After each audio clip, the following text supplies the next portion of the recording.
বান্দা যখন নামাজে দাঁড়ায় বলে আলহামদুলিল্লাহি রাব্বিল আলামিন, সমস্ত প্রশংসা আল্লাহর জন্য, যিনি গোটা জাহানের পালনকর্তা।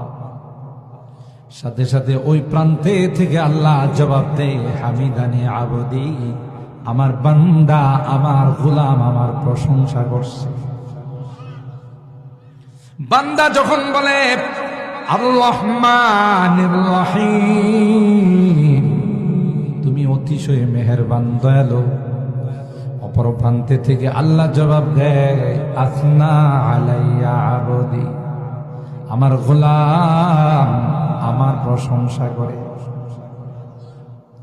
বান্দা যখন বলে মালিক ইয়াউমিদ্দিন, আল্লাহ বিচারের দিনের মালিক তুমি, তুমি বিচারক নই রে, বিচারের দিনের মালিক। বলুন ঠিক কিনা? আমি আমার অনেক বয়ানে বলি মালিক ইয়াউমিদ্দিন, আল্লাহ বলেন নাই আমি বিচারের দিনের বিচারক। আল্লাহ বলছেন বিচারের দিনের মালিক রে আমি আল্লাহ, আমার উপর কারো কোনো পাওয়ার নাই।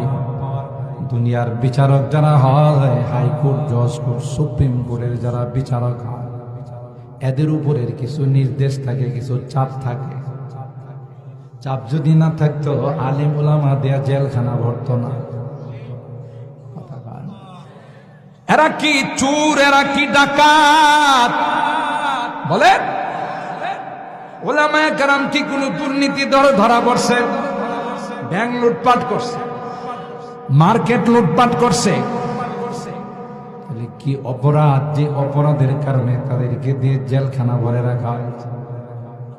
যে বিচারকরা তাদেরকেও যদি জিজ্ঞাসা করেন, বিচারক বলবে ভাই উপরের নির্দেশ আমি রায় দিয়েছি, না হয় আমিও জানি তার কোনো দোষ নাই।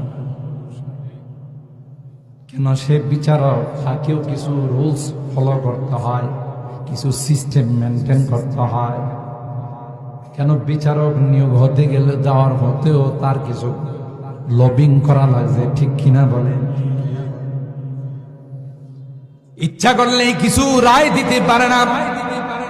আল্লাহ ডাক দিয়ে বলেন মালিক ইয়াউমিদ্দিন, না না, আমি বিচারক নই রে, আমি হলাম বিচারের দিনের মালিক।